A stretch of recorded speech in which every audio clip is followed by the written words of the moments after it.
Lors de la gestion du diabète, comprendre ce que vous consommez joue un rôle significatif dans le maintien de vos niveaux de sucre dans le sang sous contrôle.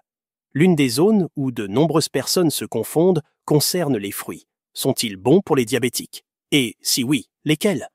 La réalité est que tous les fruits ne sont pas créés égaux. Certains peuvent être une bénédiction pour votre soin du diabète, tandis que d'autres pourraient provoquer des pics indésirables dans les niveaux de sucre dans le sang. Bien que les fruits offrent des vitamines essentielles, des antioxydants et des fibres alimentaires, ils contiennent également des glucides qui peuvent affecter vos niveaux de sucre dans le sang. Lors de la sélection des fruits pour la gestion du diabète, il est crucial de comprendre ce terme, l'indice glycémique. Qu'est-ce que l'indice glycémique? L'indice glycémique, IG, mesure à quelle vitesse un aliment fait monter votre taux de sucre dans le sang. Les aliments avec un indice glycémique élevé peuvent provoquer des pics rapides de sucre dans le sang, tandis que ceux avec un indice glycémique bas sont digérés plus lentement, provoquant une hausse progressive des niveaux de sucre dans le sang.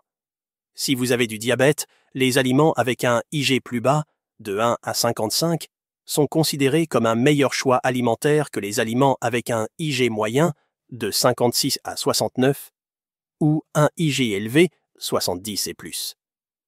Dans cette vidéo, nous allons décomposer les meilleurs fruits à intégrer dans votre alimentation diabétique, ainsi que leur IG et autres avantages nutritionnels. Les pommes. Selon l'American Diabetes Association, l'indice glycémique d'une pomme varie de 32 à 38. Par conséquent, les pommes sont souvent considérées comme un fruit bénéfique pour ceux qui gèrent le diabète. En plus de leur faible indice glycémique, elles sont également riches en fibres et ont un profil nutritif élevé.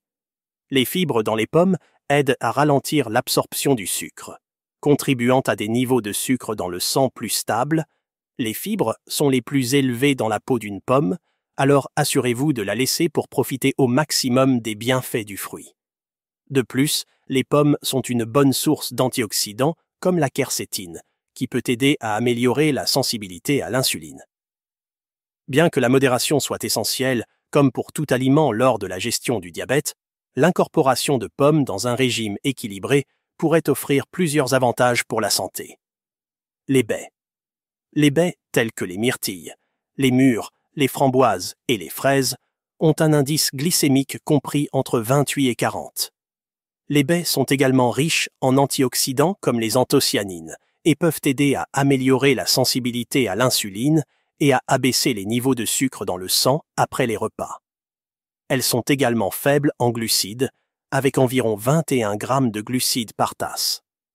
L'American Diabetes Association recommande d'incorporer des baies dans votre alimentation saine pour bénéficier non seulement de votre glycémie, mais aussi de votre santé cardiaque. Les agrumes. Les agrumes comme le pamplemousse et les oranges offrent de nombreux avantages pour la santé, notamment la baisse de la pression artérielle et du cholestérol. Les oranges ont un indice glycémique d'environ 43, tandis que le pamplemousse a un indice glycémique encore plus bas, 25, pour une demi-tasse de pamplemousse coupée en dés. Cependant, consultez un professionnel de la santé si vous prenez des médicaments, car le pamplemousse peut interagir avec certains médicaments.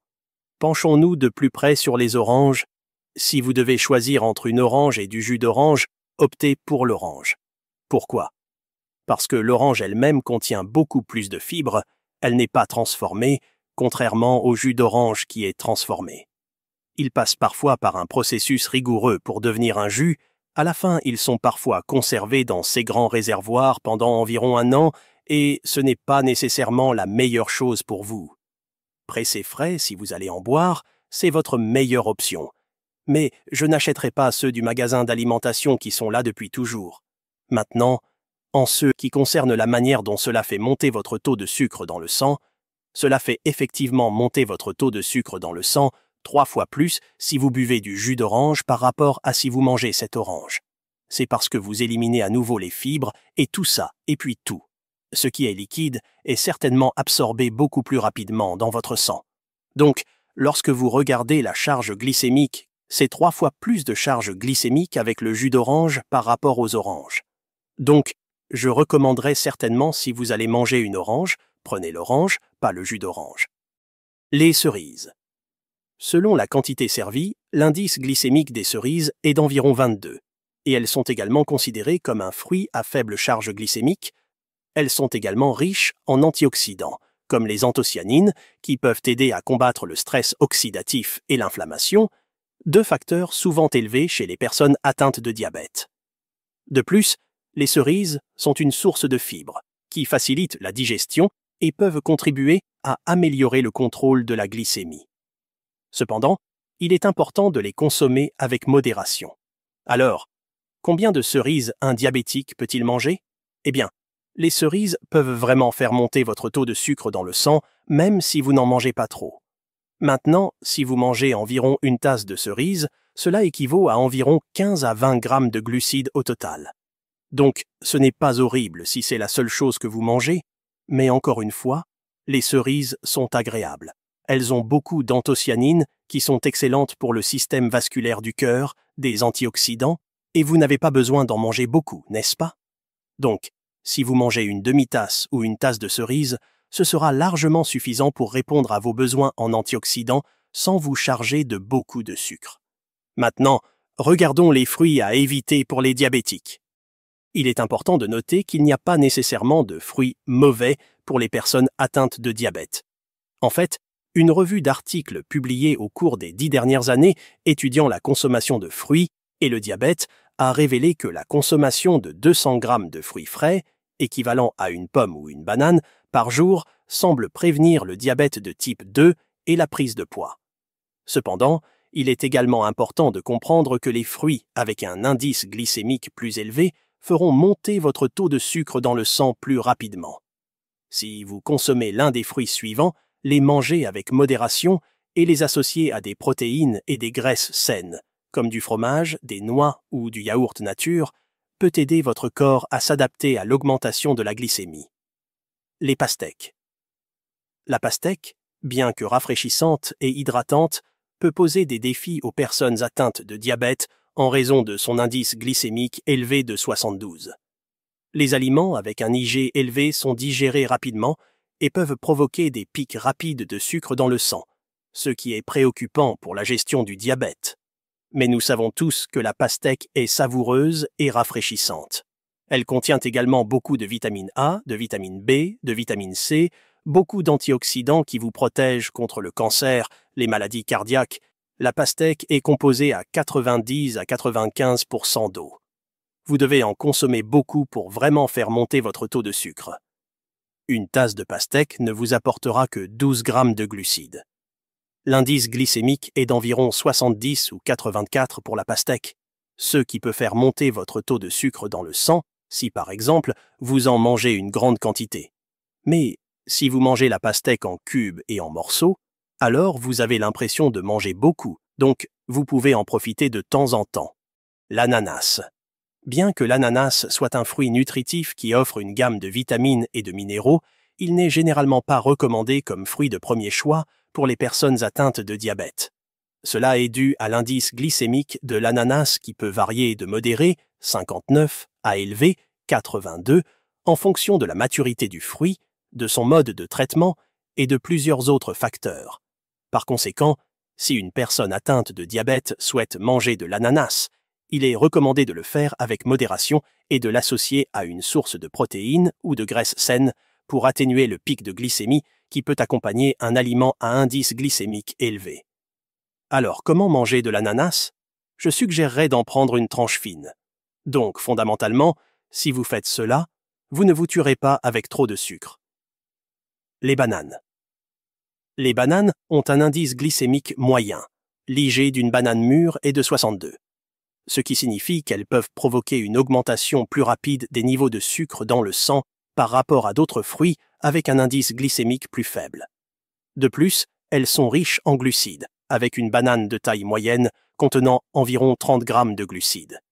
Les sucres naturels dans les bananes, glucose, fructose, peuvent faire monter rapidement les niveaux de sucre dans le sang, surtout lorsque la banane est trop mûre. Cette augmentation rapide de la glycémie peut poser problème aux diabétiques qui doivent maintenir des niveaux stables de glucose dans le sang. Bien que les bananes puissent être consommées par les personnes atteintes de diabète avec modération et dans le cadre d'une alimentation équilibrée, il est important de surveiller leur impact sur les niveaux de sucre dans le sang de près. Les fruits en conserve. Les fruits en conserve peuvent poser un défi pour les diabétiques, principalement en raison du sucre ajouté et des sirops qui sont souvent utilisés pour conserver les fruits et améliorer leur saveur.